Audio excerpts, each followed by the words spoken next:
Another Living Well is a lifestyle vlog with Dr. Eve. Hope all is well.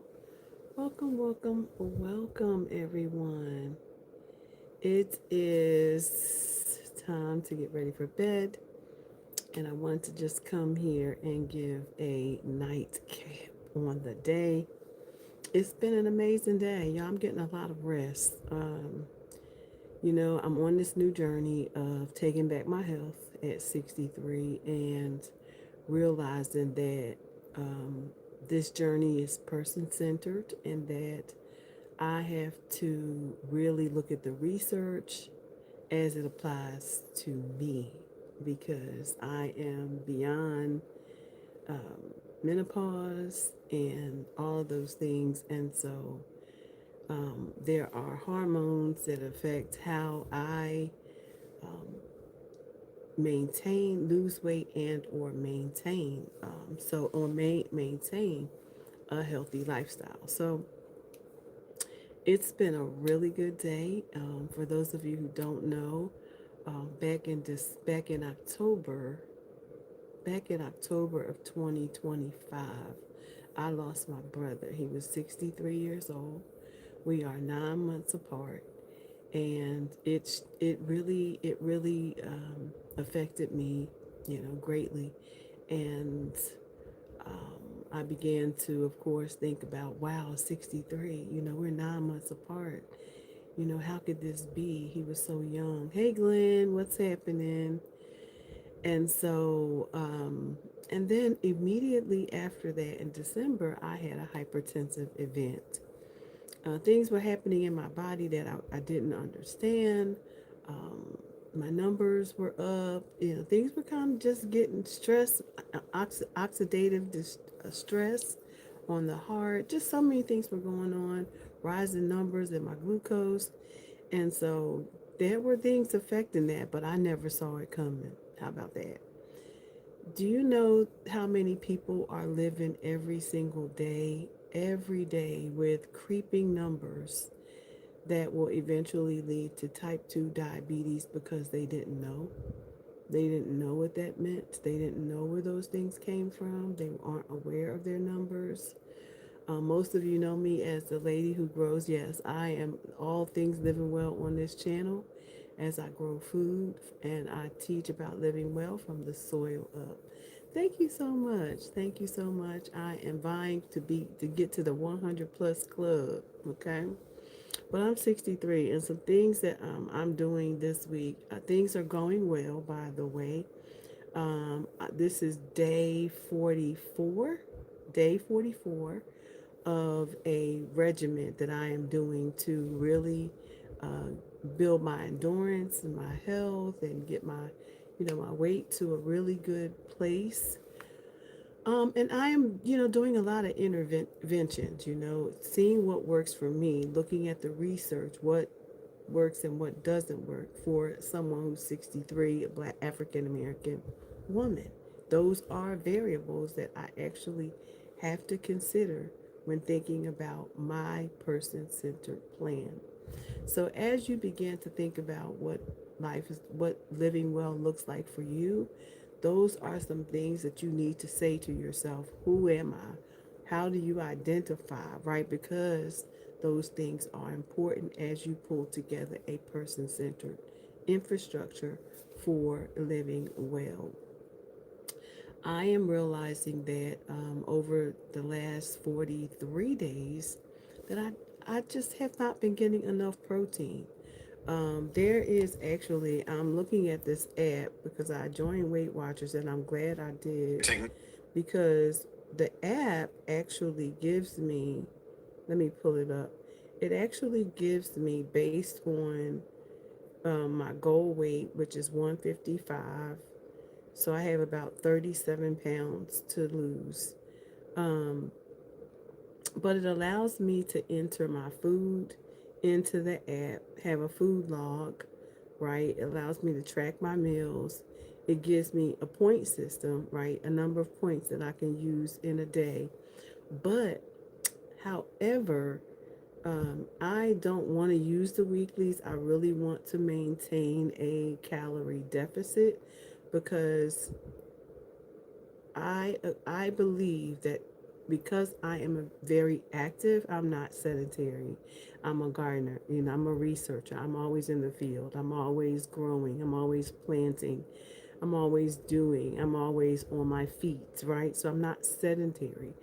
So because I am all of those things and moving about, getting the steps, um, I have to again look at my plan differently. How do I move the needle on the scale to make sure I get rid of belly fat? Because that's the problem. Once you get into menopause, there's the belly fat, and that's just been there for a long time. Like after I had children, then menopause, and then it just hangs out. Men, y'all have belly fat too, but yours is caused maybe visceral fat, just like ours. We have this, but you're a man and we're women. Thank you so much. I appreciate you. So on my food log today, what I noticed was, first of all, I didn't do breakfast. I hope I do too. I hope so too. Soon. I'm just gonna be continue to be consistent at what I do, and react and be as authentic as I know how to be, and bringing rich information, lived experience, something that maybe somebody else can resonate with. I think that's an important concept, and consistency is real important. Um, but I did not do breakfast this morning. I stayed up kind of late last night, y'all. I don't know why I stayed up so late, but I didn't get good rest last night. Even though I came here last night, I was ready I was on the video, and I was supposed to, just go ahead and reduce my screen time an hour before, reduce my water 2 hours before, reduce my food at 8 o'clock. So I did reduce my food at 8 o'clock. Um, I did reduce my liquids 2 hours before, but I didn't reduce my screen time. I stayed up working on my video covers for YouTube and should have just went on to bed. But there were so many, and it was actually a good time for me to do it. Thank God I didn't have a busy schedule this morning, so I didn't. I could actually, after I got up and did my walk, I could go back to rest. So, but I have this window. So I have this window, this eating window, where I am on my 10 to 8, 10 to 8. So it's like an 8 hour, what is this, 10, 11, 12, 1, 2, 3, 4, 5, 6, 7, 8. It's a 10 hour eating window. So with a 10-hour eating window, I don't start till 10 o'clock. So breakfast, it was just a moot point because I had prayer this morning. I'm an intercessor. I am a prayer intercessor at my church, so I have prayer on Thursdays.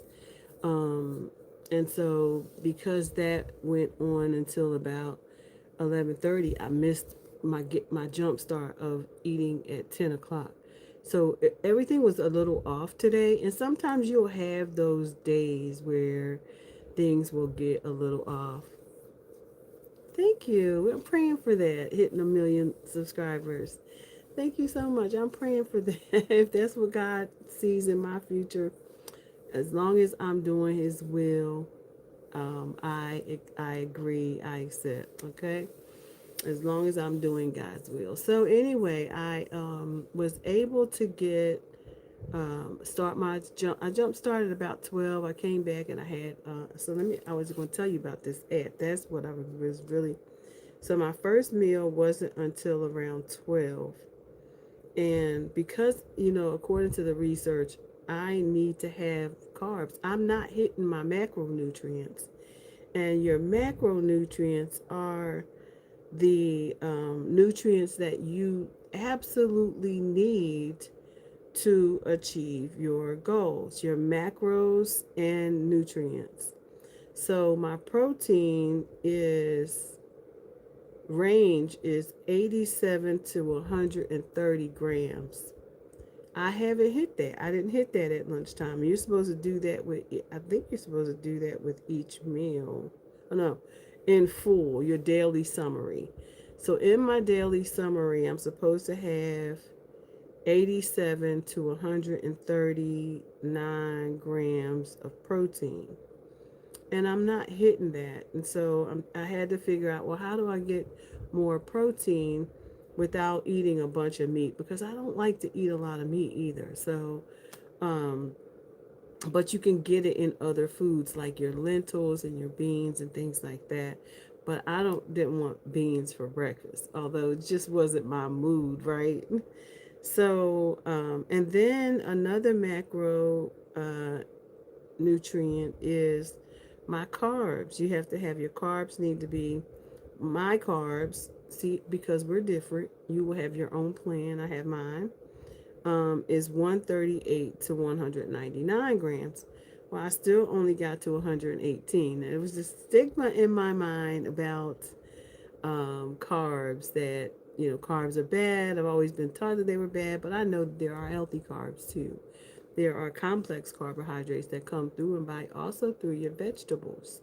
So that, but if you're not doing certain things, um, then they can become those complex sugars can become fat.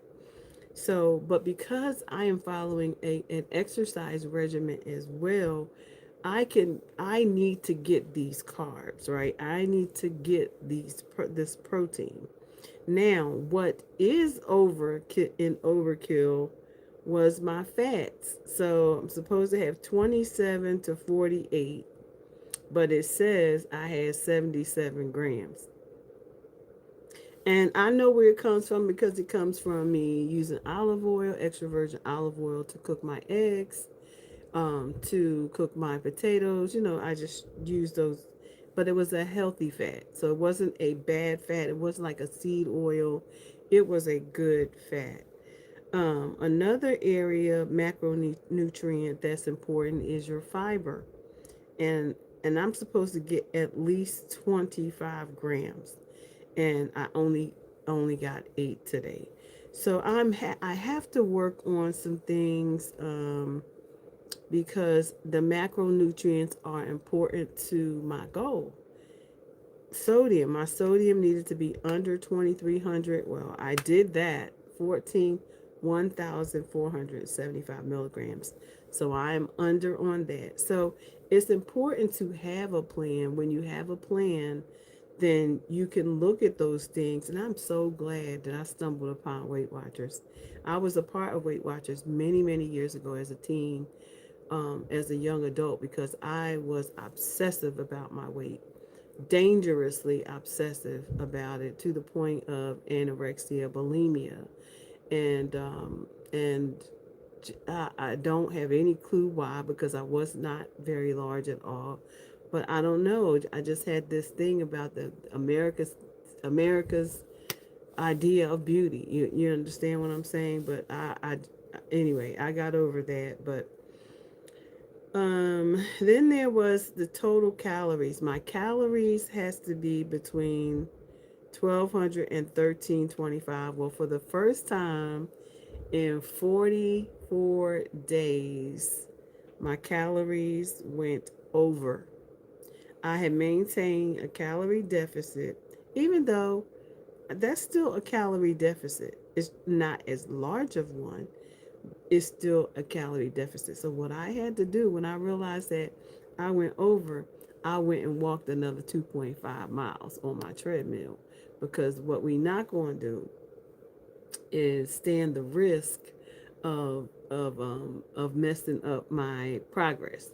So so that is what I'm going to have to work on, increasing my protein. Um, and I think what I'll just do is, um, maybe add another egg, maybe have some omega 3, some sartén fish, like maybe some sardines, because I love sardines in the morning. Maybe you know you have some hummus at for snack. Maybe make some more bean snacks, black beans, things like that, that I can snack on, because that's also protein, and I can have that in between. And but here's what I'm learning though. I am learning so much about the body and its intricacies, its complexity, right? To understand that, think about your insulin because that is a driver. That your insulin is a driver to your health. It's a driver to how your body processes food. It's a driver to where it sends food. Yep, as processed. Let me just say processed food. Um, I did not know that the moment you put food into your mouth, your body is going to fire off insulin. That's its job. The pancreas's job is to fire that insulin, which is a hormone that sends the food, distributes the food where it needs to go.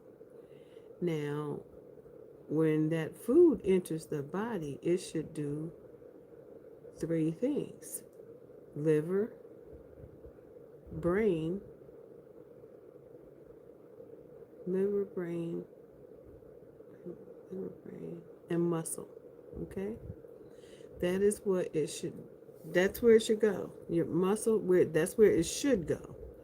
Muscle, brain, and liver. And liver is going to break it down, right? And redistribute it to your blood, etc., etc. Now, what happens when you eat, and the what's important to think about when you eat is the order in which you eat, because a lot of us didn't understand. Well, I didn't either understand the difference between processed and unprocessed food as it relates to how our body breaks it down. Well, think about processed food, ultra processed food. Your body doesn't have to break that down. It's already been broke down by wherever it was prepared, right? It doesn't have to break it down. Let's think about this in terms of an apple, an orange, vegetables, eating a salad, eating a salad versus a smoothie. Same ingredients, same ingredients, but one is you have to your body's going as soon as you put it in your mouth you're going to break it down. Well, you don't have to break down the smoothie because you broke that down in the blender. So your body doesn't have to chew that food. Now it's going to drink it and it's now been processed. And so what's going to happen is the body is going to go through the system. It's going to go through your system really quick. It's going to cause a huge spike in your insulin because your body your pancreas doesn't have to process it. It doesn't have to be processed. It's already processed. But when you eat the salad, you have to chew it. You know, your body has to break it down, has to get to your stomach acids, all the things that have to happen. But here it's a win. It's a win when you eat the food whole like that because the fiber, the protein, and the way you eat it is very important as well because it will keep the insulin from spiking if you hit the protein and you hit the fiber first. It takes a long time for your body to digest that protein and the fiber. It takes much longer for your body to do that. And so when you feed your body that way and give it time to break those foods down, then it won't spike your insulin. You know, your insulin is not gonna, it's gonna slow everything down, right? It's gonna slow down how that how your insulin distributes the nutrients from the food. So I think one of the greatest lessons and greatest takeaways that I hope that you all take away on your healthy journey is to study food, study how it enters your body, study the hormones like insulin and cortisol and how they impact your body. Because when we understand those things clearly, it becomes like handwriting on the wall. Then you're going to be likely to be more intentional about what and how you eat, what you eat, process the way you eat it, the time of day that you eat it. All of these things matter. And nobody, like somebody, this is somebody's science, right? I am a scientist as well, a social scientist, and I'm studying agriculture, food, because I'm a problem solver. I want to give you the evidence, right? So I am studying what the researchers is sharing with me about how to get to the best version of myself. How do I get to the best version of myself? By developing a plan that's just for me. And that's what I want y'all to think about. Designing a plan that's just for you, that also includes growing your food, right? I learned tonight that when we get older, we see this in our grandparents, our mothers and fathers, and if you have older parents, my parents aren't here anymore. My grandmother isn't here anymore. But I watch them age, I watch them age. I watch them get feeble. What causes them to become feeble? Why do some why do some become so feeble and others do not? That is a really good question to ask ourselves. And the answer is in um, how how they look at food, how they process food. The older we get, we think the less we need less food. And the food that we're eating is not feeding the muscle. After age 40, the body begins to break down muscle. It begins to break it down if you're not going to use it correctly, if you're not going to build it correctly, if you're not going to feed the muscles. And protein feeds those muscles, right? And then we have so much noise going on with in the world that tell us this, they recall that. This is good for us, but that isn't good for us anymore. Oh, but now it's good for us again, right? So there's so much noise going on. And so watching my parents get older and got feeble, it was because they weren't um, able to move their bodies, right? So I strongly encourage you to, as long as you live, to do everything you can to continue to move your body, right? Move your body, find a system that works for you, even if it's chair exercises. If you sitting and you cannot stand and get up, and you do some weights in your arm weights in your chair, some leg weights, from your bench, from your chair. Regardless, just move, right? But you also have to feed those muscles. You need more protein, right? Kefir was something that was also recommended. Curd was also recommended as something, because I also learned that um, the digestive system of those who are aging is sensitive as well.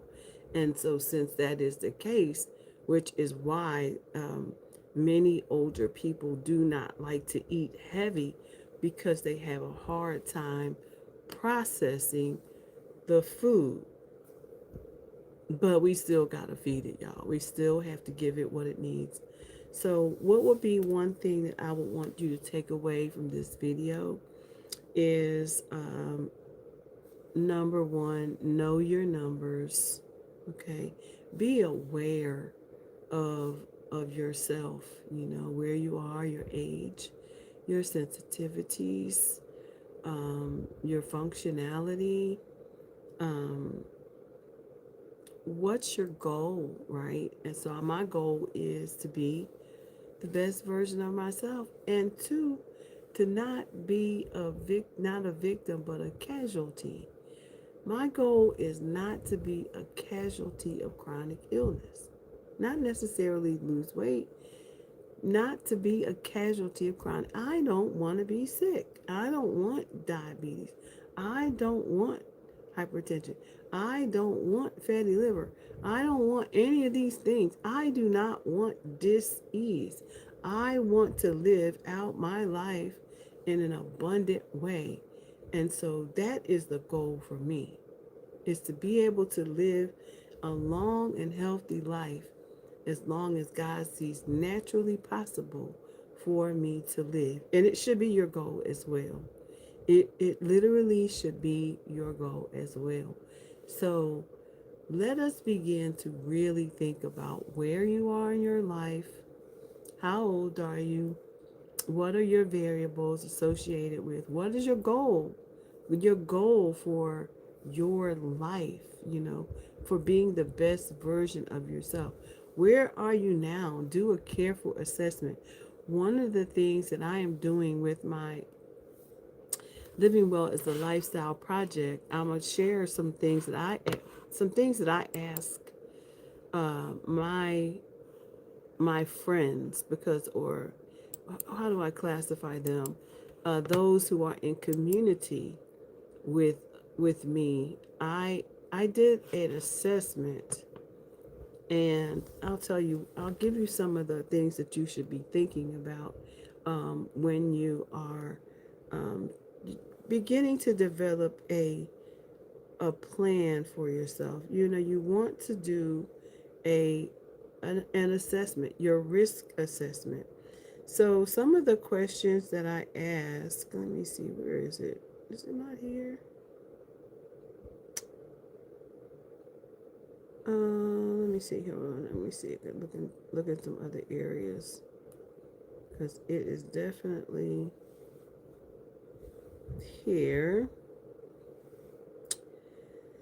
Let's talk about assessment. We have a Living Well is a lifestyle assessment that we developed for our Living Well campaign. Living Well is a lifestyle campaign. Okay, so here it is. I don't know if you can see it. So this is the dining trail that we're on. Can you see that? And we have um, individuals to do a self-assessment. Can you see that? All right. So some of the questions that we ask are personal wellness check, like your nutrition, rate yourself according to whether you need work, whether you're somewhat healthy. It's like a Likert scale, whether you're doing well or whether you're thriving. So these are the areas that you have to rate yourself on: your nutrition and healthy eating, your hydration, your physical activity, your mental and emotional well-being, your spiritual well-being and faith, relationships and community, rest and stress management, and stewardship over your time, your body, and your resources. So those are some of the personal wellness check that we ask people to check in with themselves, so that you can begin to develop a person-centered plan for yourself. And we also have a way for you to think about dining habits, that you can begin to really statements. Check the statements that best describe you. One is, I choose whole, minimally processed foods most of the time. Or I read nutrition labels and make informed choices. So these are some habits that we also check in with you. And then there's lifestyle alignment.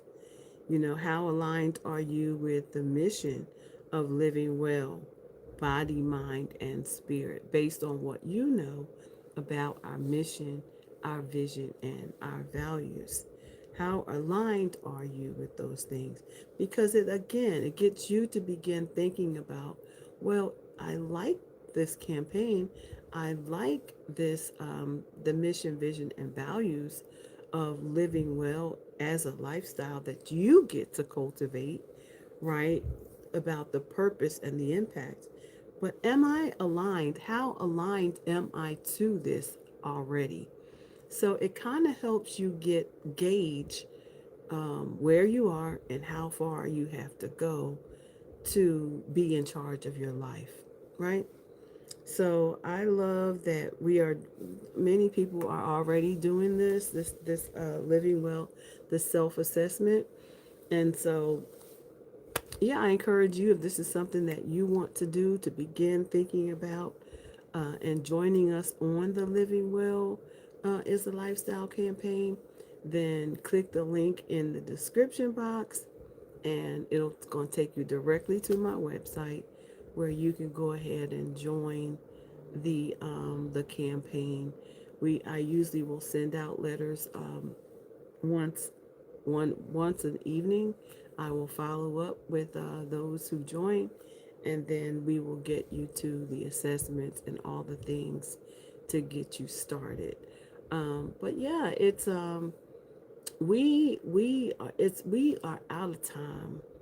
We are out of time for playing around with our bodies, right? Our bodies were intended to be a living sacrifice, holy and acceptable unto God. That is the mission of what we're doing. We're preparing. We're kingdom preparation, right? Because enough of what the world has done to us, right? Um, God told us to be in the world, but not to be of it. And of course, we are fleshly human beings, right?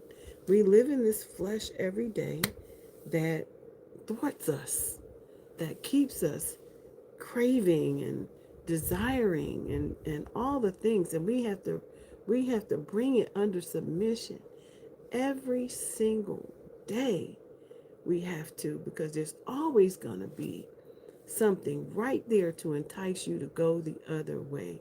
For example, the other day, my husband came in. He says, I really want to have some red lobster. And I was just about to prepare food dinner.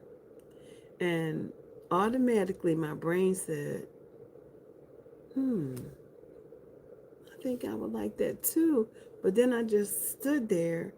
I froze in my steps and said, no, save that money because I'm about to cook for us. And I made us a beautiful meal of sauteed um, chicken thighs and vegetables. It was beautiful, and it was on point. It was in alignment with what we need to be doing right now to be healthy, right? To be good versions of ourselves. If we're gonna live longer, he's 66, I am 63, and it's our job to take care of ourselves and to be the very best version of ourselves. So, but just like that, I could have gotten tricked off of my, off of my routine. I could have got tricked off of my routine because of a thought, right? And I had to bring my flesh up under subjection to stick to the plan, right?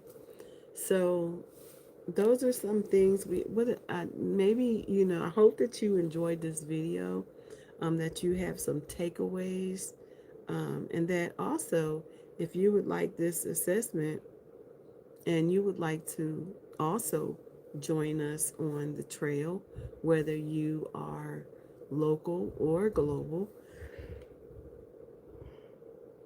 we have those opportunities available to you. So, anyway, that is all I have for this evening. And just wanted to come in and have a chat. I think the evening chats before I go to bed are nice.